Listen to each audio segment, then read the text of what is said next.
નમસ્કાર મિત્રો, આજે આપણે બીએ સેમિસ્ટર 6માં સાયકોલોજી સીસી 607 સંશોધન મનોવિજ્ઞાનના ખૂબ જ અગત્યના એટલે કે આઈએમપી પ્રશ્નો વિશે માહિતી મેળવીશું, જે એચએનજીયુની એક્ઝામમાં ખૂબ જ ઉપયોગી નીવડે તેવા પ્રશ્નો છે.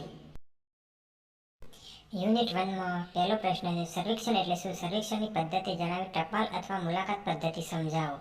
બીજો પ્રશ્ન છે, સર્વેક્ષણ પદ્ધતિના ઉપયોગો ચર્ચો. ત્રીજો પ્રશ્ન છે, પ્રશ્નાવલીના સોપાનો પગથિયા જણાવો. યુનિટ 2માં વાત કરીએ તો પહેલો પ્રશ્ન છે, સહભાગી નિરીક્ષણનો અર્થ આપી તેની વિશેષતાઓ અને પ્રશ્નોની ચર્ચા કરો. બીજો પ્રશ્ન છે, નૈસર્ગિક પરીક્ષણ એટલે શું? તેની પદ્ધતિઓ ચર્ચો. ત્રીજો પ્રશ્ન છે, વર્તનના એકમોના નોંધના સંદર્ભમાં ચેકલિસ્ટ સમજાવો. યુનિટ 3માં વાત કરીએ તો પહેલો પ્રશ્ન છે, પ્રયોગ એટલે શું? સુદ્રઢ સાચા પ્રયોગના લક્ષણો ચર્ચો. બીજો પ્રશ્ન જોઈએ તો નૈસર્ગિક કુદરતી પરિસ્થિતિમાં પ્રયોગ કરવામાં આવતા અવરોધ વિશે સવિસ્તાર માહિતી આપો એટલે કે ચર્ચો. ત્રીજા પ્રશ્નની વાત કરીએ તો પ્રયોગની વ્યાખ્યા આપી તેના લક્ષણો જણાવો. યુનિટ 4માં પહેલો પ્રશ્ન છે, સંશોધન અહેવાલનો અર્થ આપી તેના હેતુઓ સવિસ્તૃત વર્ણવો.